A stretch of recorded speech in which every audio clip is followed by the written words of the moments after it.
Welcome back to ResTube, fellow fans. I'm Danny Riggs, and this is Res History, Episode 4.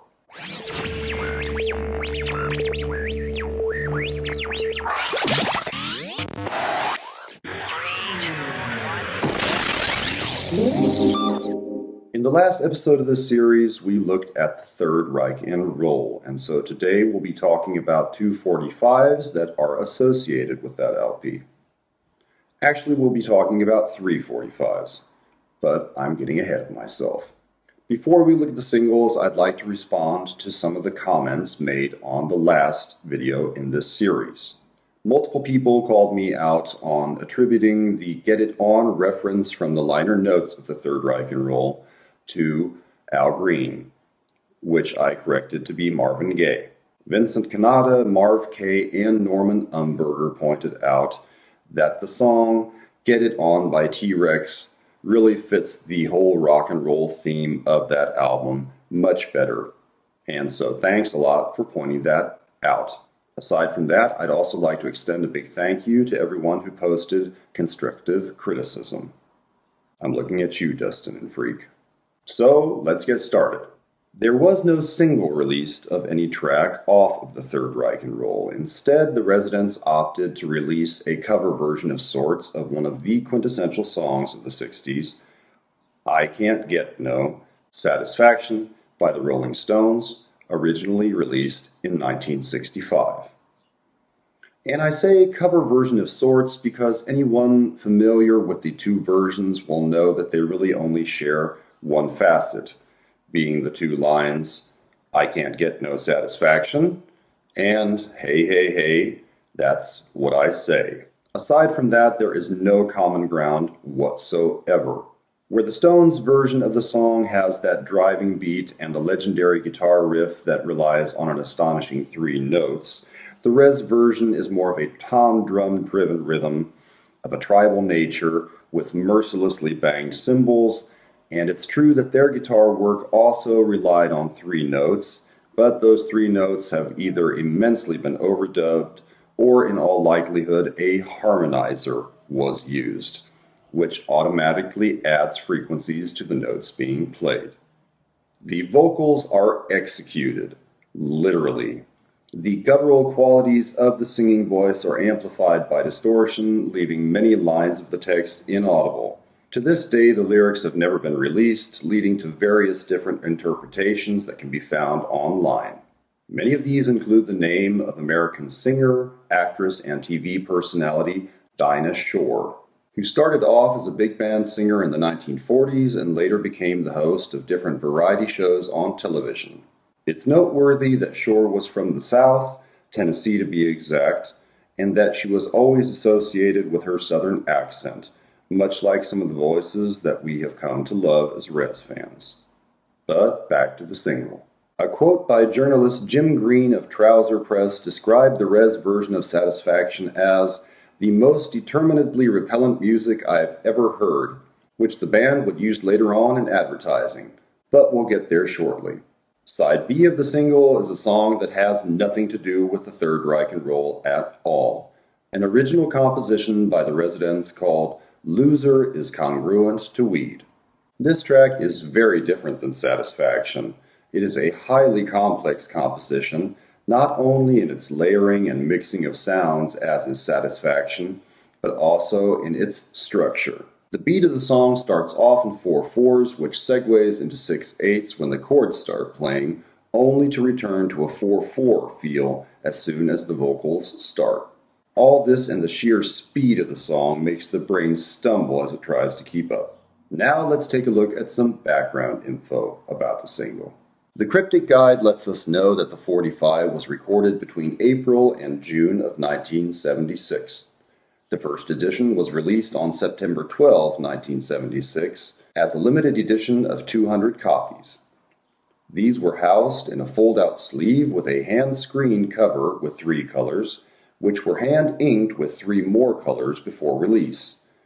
The inside flap of the sleeve included the handwritten message, Goodbye Residents Unincorporated, as well as the edition number and the date July 31st, 1976, also written by hand in ink.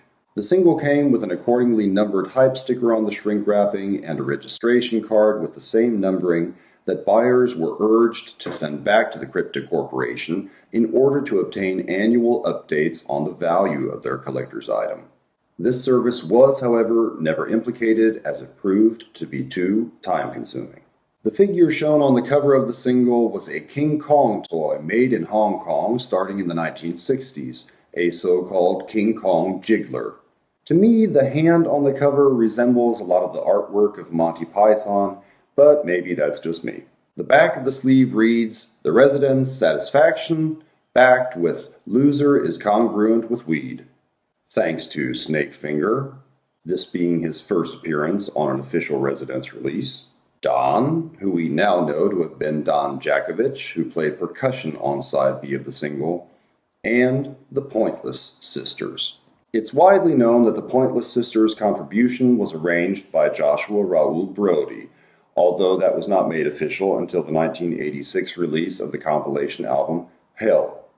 It is also widely known that the Pointless Sisters' contribution was not actually used for the final mix of the song.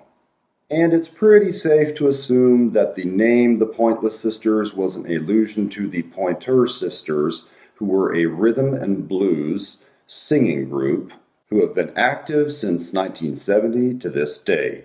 They had 13 top 20 hits between the years of 1973 to 85. Their most popular songs are probably I'm So Excited and The Neutron Dance. But who were the Pointless Sisters? Well, nobody really seems to know, except for this guy.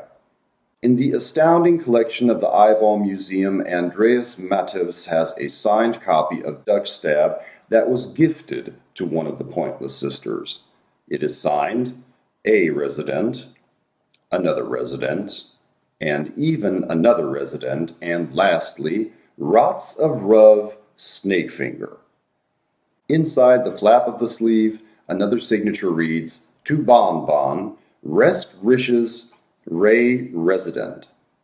What's up with all these R's, you might be asking? Well, we'll get to that in a few minutes, but before we do that, let's have some background info on this particular copy of Duckstab. The item description from when Andreas picked up this beautiful collectible read as follows. A brief history of the Pointless Sisters. The Pointless Sisters was a comedy theater act created by Bonnie Solomon and Roberta Sheps, who were members of the legendary San Francisco women's theater group Les Nicolettes. Les Nicolettes started as a woman's comedy revue that performed after hours at the Condor, one of the Mitchell brothers' porno theaters. In the early 1970s, Bonnie and Roberta were sharing an apartment on 4th Avenue near Clement in San Francisco, and formed a group that they named the Pointless Sisters.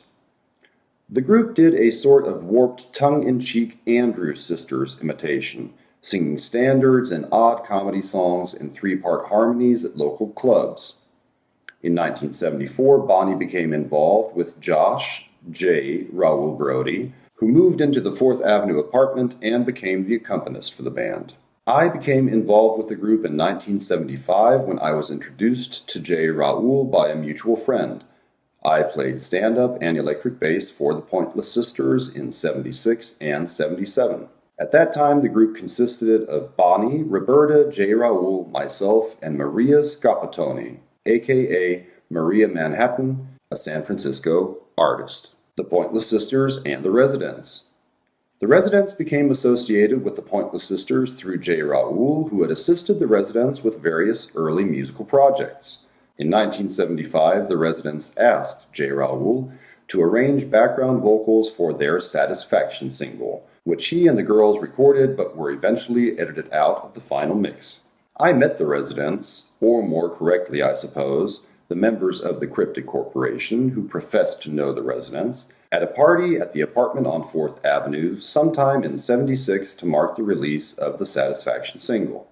The Pointless Sisters members all received a copy of the single at that party. J. Raoul continued his association with the Residents, assisting in live shows, contributing on recording projects, and at one point touring Europe with Snakefinger and his Snakefinger's History of the Blues project. The Pointless Sisters, where are they now? J. Raul Brody is a professional musician in San Francisco and is very active in all sorts of bizarre and unique musical and theatrical efforts. Bonnie Solomon moved from San Francisco to New York in the early 80s, and from there to her hometown of St. Louis, Missouri a few years later. She passed away in 1990 after a brief illness. Roberta Sheps is an occasional chanteuse living in Northern California. Maria Manhattan Scapatoni became an early expert in computer graphics and video art and is currently living in New York. Charlie Wheeler played bass briefly with Robert Crumb and the Cheap Suit Serenaders in the late 70s before moving to St. Louis in the early 80s. He is currently a business analyst and washed-up has-been musician. Not only did Andreas supply me with a ton of beautiful pictures and all of this quasi-unknown knowledge, he also actually found a clip of the Pointless Sisters performing on The Gong Show. You couldn't get the Pointless Sisters, so here's the next best thing. Here's the Pointless Sisters. Do it, guys.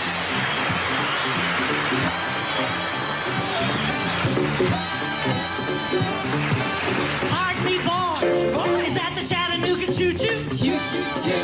Train 29.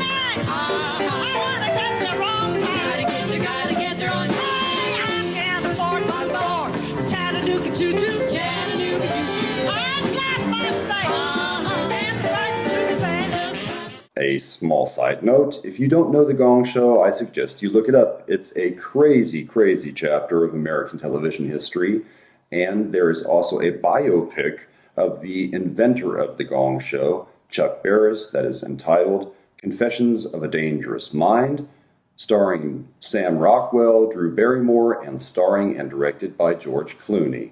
But back to the credits of the single. And thanks for taking us down that rabbit hole, Andy. Below the Pointless Sisters, we read cover art pornographics, produced by Residents Unincorporated, copyright 1976. Then we see Ralph Records at their new address at 444 Grove Street. And lastly, we see the catalog number for the single, RR0776. It should be noted that this was the first mention of the Cryptic Corporation and also the first use of the Grove Street address.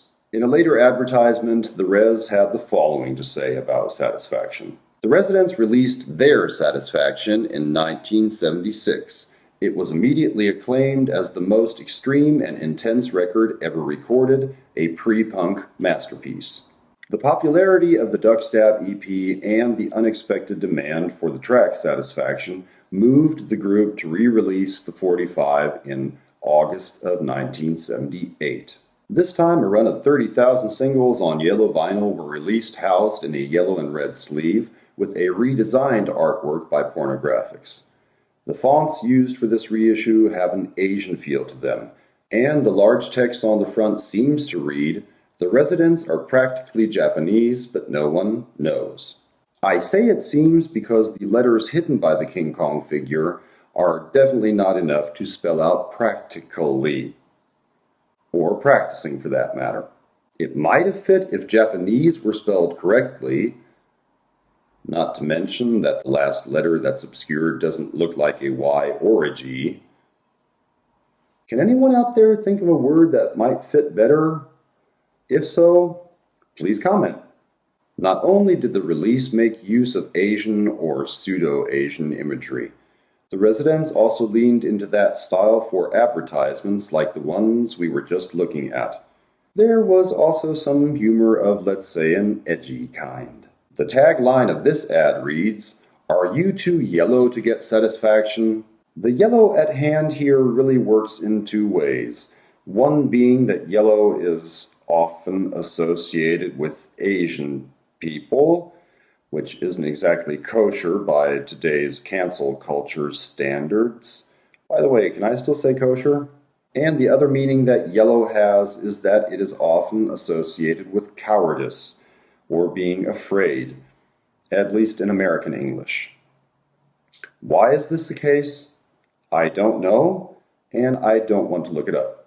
Suffice it to say that in this case, that word yellow works in two ways. And while we're on not particularly politically correct stereotypes of bygone days, that kind of also explains all the R's we just saw on that signed duck stab. It has long been a cliché that Asian people cannot pronounce R's when speaking English.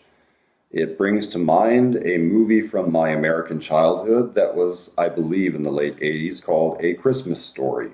It saw a group of Chinese waiters singing Deck the Halls with bows of Hari, fa ra ra ra ra ra ra ra ra. So yeah, that was the late 80s. But before we get busted by the cancel culture, let's just take another look at that ad and the 78 reissue. The ad ends with the lines, "Obviously not a record for the faint-hearted." So the question remains, are you too yellow for a record that was recorded 2 years ago? I love the tone of this ad, almost daring people to buy the single to see if they can handle it. And by 1978 standards, most people probably couldn't. Hell, you could still clear the room or a disco or a church gathering with it today, if that's the kind of thing you like to do. But I digress. Where was I? I feel like some Chinese food. Isn't that a weird thing to say? I feel like some Chinese... Shouldn't it be I feel like eating some Chinese food? It's not like I suddenly feel like I'm an egg roll or a bowl of fried rice or something like that. Well, let's take a look at the back of the reissue. The Residents present a rehash of their 1976 classic, Satisfaction backed with Loser is congruent with Weed. Featuring Snakefinger on lead guitar, Don has been changed to D. Jakovich, and the Pointless Sisters are now credited as backing stylists. The cover art was delightfully designed by Pornographics, and the catalog number has been changed to fit the year of the re-release. And while we're on re-releases, in 2015, Superior Viaduct brought out a purple vinyl edition that, like their Santa Dog, was very true to the original release, except for the omission of the Cryptic Corporation address on the back, and they, of course, changed the catalog number to fit their label. And speaking of catalog number, the original's catalog number, wasn't there something more there? Was there really only one RR0776? There must have been, right? Well, not exactly. As we can see here, this is a variation on the catalog number of the 1976 original. The only difference is the added X. And what release is this? It's Schwump's 45, Aphids in the Hall, originally released on September 12, 1976, the exact same day as Satisfaction. Both are considered so-called twin releases. As with Satisfaction, the artwork was designed by Pornographics. The cover is also hand-screened and inked. The edition was also a run of 200. The inner flap is also signed, although it says Ralph Records.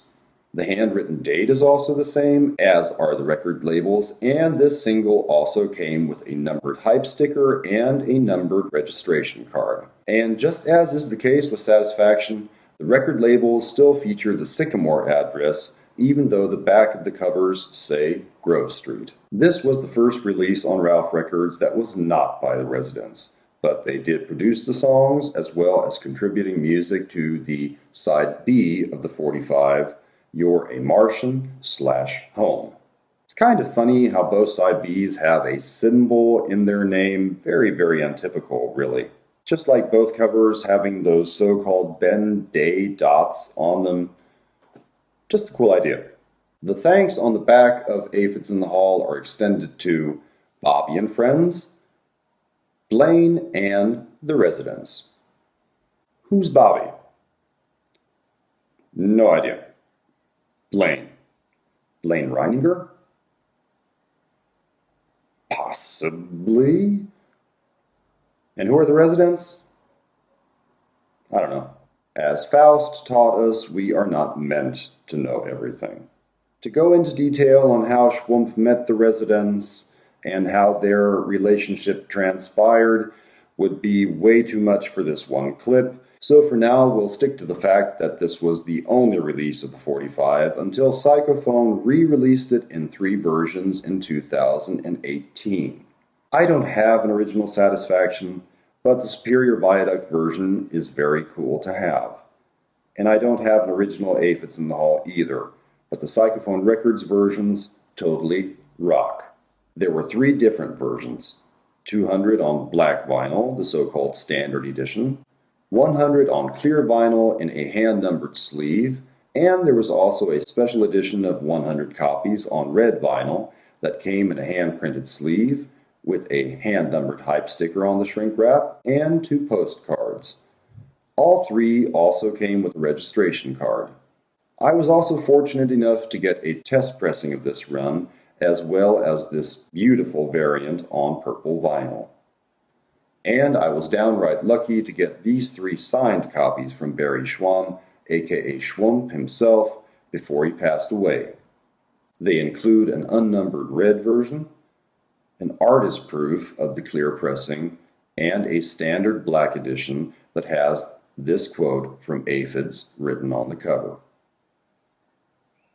If you'd like to see more Residence or Res-related signatures, I suggest the ResTube clip, Autographed Artifacts. And now to the other 45 that is often associated with the Third Reich and Roll. The Beatles play the Residents, and the Residents play the Beatles.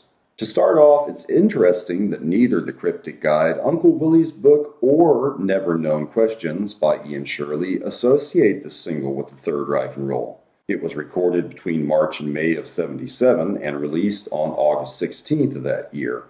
And by discussing it now, we're leaving out Fingerprints and Baby Fingers, the Blorp Asset LP, and possibly the Residence Radio Special, which was initially a promo anyway.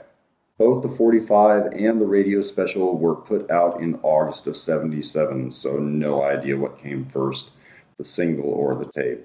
We will, of course, be talking about all those releases, but to round out this clip, let's take a look at those Beatle heads and all that pubic hair.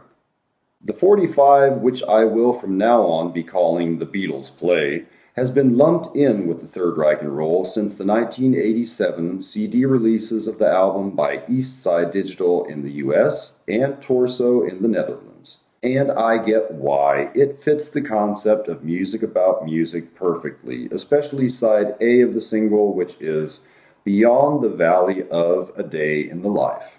That song is a sound collage, or mashup as we might say nowadays, of a total of 25 different Beatles songs, as well as 1 track by the Plastic Ono Band, and 1 spoken voice sample of Paul McCartney, taken from a UK fan club flexi disc. To go into detail about all these songs would not only be tedious, it is also impossible for me, as I'm not that familiar with the Fab Four. An extensive list of all songs used can be found at the Meet the Residents wiki, and I urge you to check that site out, no matter what exactly you might be interested in reading up on. The page is phenomenal, and I would like to thank all contributors, especially Jack, Doopy, and Tom. You guys rock. So forgive me my Beatlish ignorance and allow me to say that the track starts off where Sgt. Pepper's Lonely Hearts Club Band ends. Literally, the first sound heard on Beyond the Valley of a Day in the Life is the last sound heard on Sgt. Pepper's, a majestic orchestral blare. Aside from that, I would like to note that the spoken sample of Sir Paul is him saying, "Please everybody, if we haven't done everything we could have done, we tried." Not the most rhythmic assortment of words, but the track uses it very, very well. Before we look at side B, I would like to take a look at the name of the track on side A, Beyond the Valley of a Day in the Life. The A Day in the Life part is derived from the Beatles song of the same name, which is the name of the last song on Sgt. Pepper's. So going beyond that makes total sense, seeing that this track starts with the sound the other ends on. The first part of the name, Beyond the Valley of, must be inspired by the 1970 movie Beyond the Valley of the Dolls, which was a satirical sequel of sorts to the 1967 movie Valley of the Dolls.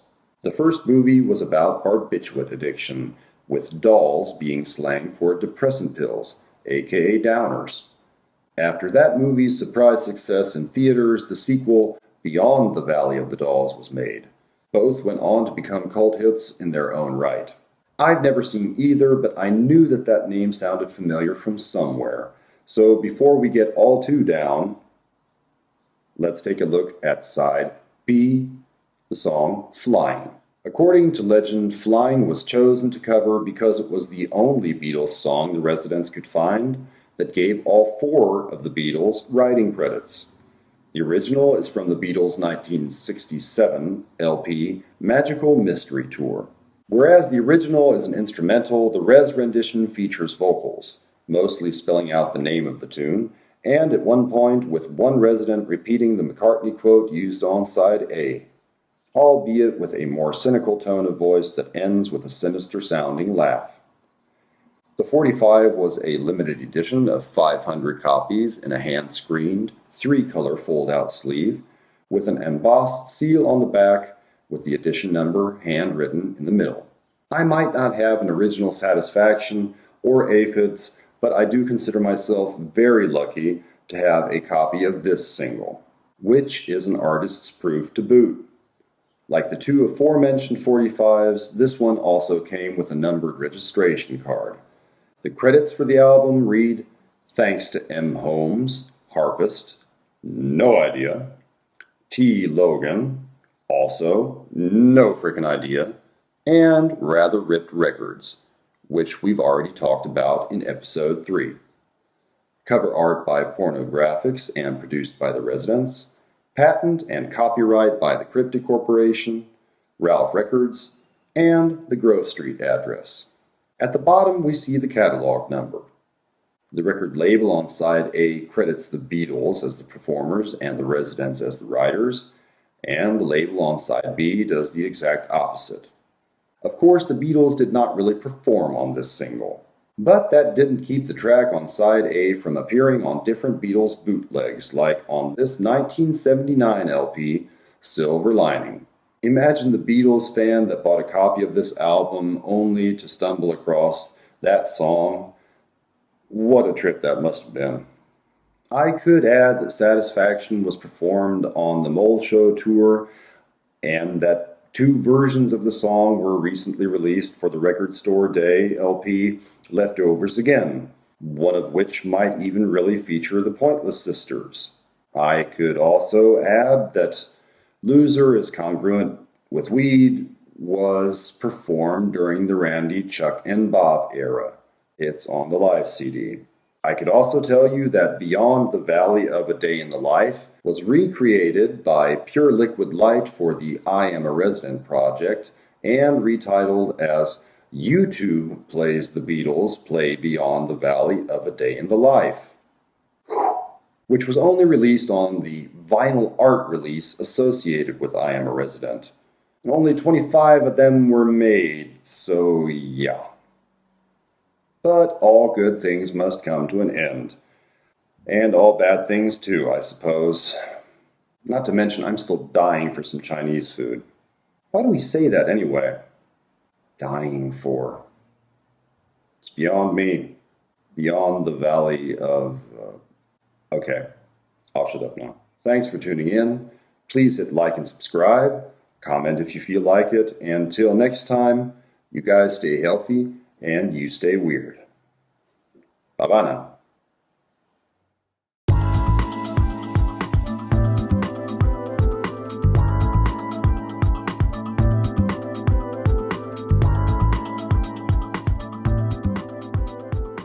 Res version is more of a